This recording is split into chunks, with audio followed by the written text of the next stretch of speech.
C'est l'étude de Madame Patachou. C'est l'étude de Madame Patachou. C'est l'étude de Madame Patachou. Madame Patachou. Bonjour à tous, c'est Madame Patachou. Aujourd'hui on se retrouve dans un nouveau tutoriel pour faire cette fois-ci un Red Velvet Cake inspiré du blog Fashion Cooking. Si ce tutoriel vous intéresse, restez avec moi. Pour commencer, il vous faut du rouge cerise ainsi qu'un peu de marron. On y ajoute un petit peu de rouge indien pour balancer le tout. On y ajoute du translucide à part égale et on étale cette pâte. Je vais donc couper 8 cercles que je vais assembler les uns avec les autres, enfin plutôt 2 par 2.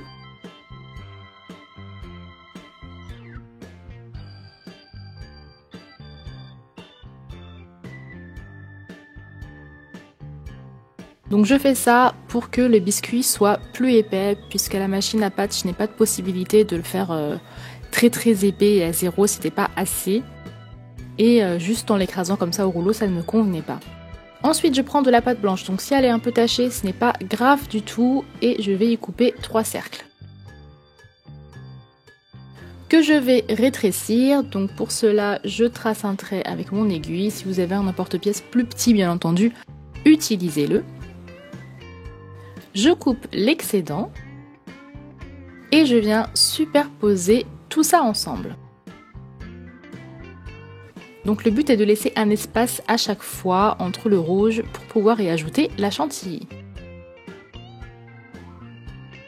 Voilà ce que c'est censé donner, il ne faut pas l'écraser plus. Je prends ensuite du blanc et du translucide à part égale que je mélange correctement. Il faut bien le ramollir, donc je vous conseille vraiment d'utiliser de la pâte soft pour la blanche. Et ensuite, je viens mettre la pâte dans une douille et je viens pousser avec le dos d'un pinceau ou autre. Et ensuite, de la douille sort de la chantilly. Je viens détacher tous mes petits morceaux que je n'ai pas collés, normalement.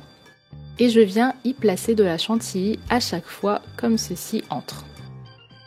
Je n'oublie pas d'ajouter un petit peu de fimo liquide afin que mes couches collent ensemble et ne se détachent pas ensuite. Puis on passe à la texture. Donc la texture, voilà, c'est exactement comme d'habitude. Je pense que je ferai une vidéo dédiée simplement à ça, sachant qu'on me demande souvent s'il n'y a pas une astuce ou comment texturer. Donc j'essaierai d'expliquer ça plus en détail. En tout cas, si cette vidéo vous dit, n'hésitez pas à me le dire en commentaire. Ensuite, je vais mélanger plusieurs nuances de rouge avec un petit peu de marron et du translucide à chaque fois évidemment, pour pouvoir créer mes cerises de différentes couleurs. Donc j'ai simplement fait ensuite un boudin avec chaque couleur, j'ai découpé des morceaux, j'ai fait des boules et je les ai mises de côté pour les poser ensuite sur le gâteau.